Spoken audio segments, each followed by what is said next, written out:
اللہم صلی علی محمد و آل محمد وعجل فرجهم و اہلک عدوہم۔ السلام علیکم یا علی مدد تمام مومنین و سامعین و ناظرین۔ آج ہم آپ کو بتانا چاہتے ہیں کہ وہ کیا سبب تھا کہ خداوند رب جلیل نے حضرت نوح علیہ السلام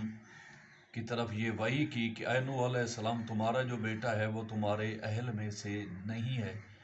تو اس کی روایت و رجال کا سلسلہ جو ہے وہ آپ کو بیان کرنا چاہتے ہیں۔ تو وہ اس طرح ہے کہ بیان کیا مجھ سے میرے والد،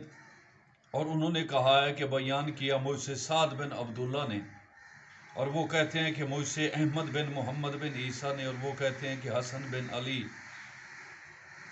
اور وہ کہتے ہیں کہ امام رضا علیہ السلام سے راوی نے بیان کیا کہ میں نے آپ جناب کو فرماتے ہوئے سنا کہ وہ فرما رہے تھے کہ میرے پدر بزرگوار نے ارشاد فرمایا کہ حضرت امام جعفر صادق علیہ السلام سے کسی نے پوچھا کہ حضرت نوح علیہ السلام سے مالک کائنات نے یہ کہا کہ یہ تیرے اہل میں سے نہیں ہے، اس لیے کہ وہ حضرت نوح علیہ السلام کا مخالف تھا، اور وہ لوگ جو حضرت نوح علیہ السلام کی اتباع کر رہے تھے ان کو حضرت نوح علیہ السلام کے اہل میں قرار دیا۔ تو اس کی کیا وجہ ہے؟ یعنی قرآن پاک میں مالک کائنات نے جو حضرت نوح علیہ السلام کے ساتھ اس کشتی نجات میں سوار ہوئے اور انہوں نے اس طوفان عظیم سے نجات پائی اور وہ ڈوبے نہیں یا غرق نہیں ہوئے، تو ان کو تو مالک کائنات نے حضرت نوح علیہ السلام کا اہل قرار دیا۔ یعنی اہل کا مطلب یہاں یہ نہیں ہے کہ اولاد میں سے تھے، کیونکہ وہ مختلف قبیلوں میں سے تھے، مختلف خاندانوں میں سے تھے، ان کی پہچان اپنی اپنی تھی۔ تو حضرت نوح علیہ السلام کے بیٹے کو انہوں نے اس لیے ان کی اہل میں نہیں شمار کیا کیونکہ حضرت نوح علیہ السلام کی دین کے معاملے میں، پیروی کے معاملے میں، اتباع کے معاملے میں اس کا بیٹا کنعان جو تھا وہ پیروی نہیں کر رہا تھا، بلکہ لوگوں کو تکذیب کرنے پر مجبور کرتا، تکثیر کرنے، انکار کرنے پر۔ تو امام نے فرمایا اس بندے سے جس نے سرکار صادق علیہ السلام سے یہ سوال کیا تھا، تو امام نے پوچھا کہ مجھ سے سرکار صادق علیہ السلام نے پوچھا کہ تم یہ بتاؤ کہ تمہارے علاقے میں اس ضمن کی آیت جو ہے وہ کیسے پڑھی جاتی ہے؟ یعنی اس سلسلے میں جو ہے نوح علیہ السلام کے بیٹے کے متعلق جو آیت پڑھی جاتی ہے تو وہ کیسے پڑھی جاتی ہے؟ راوی کا بیان ہے کہ پھر آپ نے مجھ سے پوچھا کہ پسر نوح علیہ السلام کے لیے جو آیت آئی اس کو لوگ کیسے پڑھتے ہیں؟ میں نے عرض کیا کہ اس کو لوگ دو طرح سے پڑھتے ہیں، انہو عمل غیر صالح، ایک مزاج یہ ہے پڑھنے کا، اور دوسری یہ انہو عمل غیر صالح۔ آپ نے فرمایا کہ لوگ غلط کہتے ہیں یہ حضرت نوح علیہ السلام کا ہی فرزند تھا، مگر جب اس نے دین میں حضرت نوح علیہ السلام کی مخالفت کی تو اللہ تعالیٰ نے اس کے اہل ہونے کی نفی کر دی۔ تو یہ تھی وجہ کہ مالک کائنات نے اس کو سرکار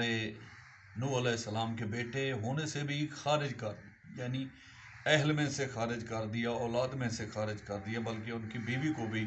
کہا اگر تم نے ان کے لیے مجھ سے پناہ مانگی تو اے نوح علیہ السلام، میں اپنی ذات کریم کی قسم میں تمہارے لیے رشد و ہدایت کو وہ روا نہیں رکھوں گا، یہ تمہارے اہل میں سے نہیں ہے، لہذا تم ان کو مت پکارو۔ تو مالک کائنات ہمیں بھی انبیاء اور رسول پیغمبران کی یہ ہدایت، رشد اور وہ جو کلام مقدس لے کر آئے جو ان پر تنزیل ہوتا رہا مالک کائنات کی طرف سے، اس کی پیروی کرنے کی توفیق عطا فرمائے۔ ہمارے اس سلسلہ تعلیم کو جو ہم آپ کے لیے بیان کر رہے ہیں، آپ اپنے بچوں کو بھی سنائیں، کیونکہ یہ چھوٹی چھوٹی باتیں ہمارے ممبروں پر نہیں بیان کی جاتی، لوگ انہی کو بلا رہے ہیں، انہی سے سب کچھ جو ہے وہ لے رہے ہیں، جن بیچاروں کو اول تو خود کچھ پتہ نہیں ہے، اور پھر وہ ٹاپک وہ بیان کرتے ہیں ممبروں کے اوپر جو فیمس ہو یا رٹا ہوا ہو، یعنی کھول کر جو ہے محمد وال محمد کی ذات عظیم چاہے جتنے بھی مصائب و آلام میں رہے ہیں اما اطہار نے جتنی مشکلات دیکھی ہیں، لیکن ہمارے لیے وہ ایک کامل دین چھوڑ کر گئے ہیں، مکمل تعلیم چھوڑ کر گئے ہیں۔ تو ہمیں کتابیں ملتی ہیں جو ہماری زبان میں ترجمہ ہو کر ہمارے ملک میں موجود ہیں، ہم اس کی طرف رجوع کر سکتے ہیں۔ چھوٹی چھوٹی باتوں میں بہت سی وجوہات ہوتی ہیں جو یہ صاحبان، ذاکر صاحبان، علماء صاحبان یا واعظین جتنے بھی ہیں، ان کو اگنور کر کے بیٹھے ہیں، بلکہ میں یہ کہوں گا کہ انہوں نے کبھی کتاب سے وابستگی اختیار ہی نہیں کی۔ یہ کتاب جب میں نے لی تھی اور جب میں نے یہ پڑھی تھی تو بہت سے ایسے افکار تھے، فکر کے معاملات تھے کہ جب میں نے پڑھے تو میں نے بھی استفادہ کیا، تو میں نے یہی چاہا کہ جب میں پڑھتا ہوں تو آپ لوگوں کے ساتھ بھی شیئر کروں۔ تو اگر میرے یہ سلسلہ بیانی جو میں اپنے مزاج میں، جو اللہ نے مجھے علم دیا ہے، جو اللہ نے مجھے بیان کرنے کا طریقہ دیا، اگر آپ کو پسند آ رہا ہو تو میرے چینل کو سبسکرائب کریں تاکہ میں آپ کی خدمت کر سکوں محمد وال محمد کے علوم کے ذریعے سے، تاکہ آپ دنیا اور آخرت میں استفادہ حاصل کریں۔ تو سبسکرائب کریں ہمارے چینل کو تاکہ مزید آپ محمد وال محمد کے عطا کردہ علم سے کچھ نہ کچھ حاصل کر سکیں۔ والسلام، اللہ حافظ۔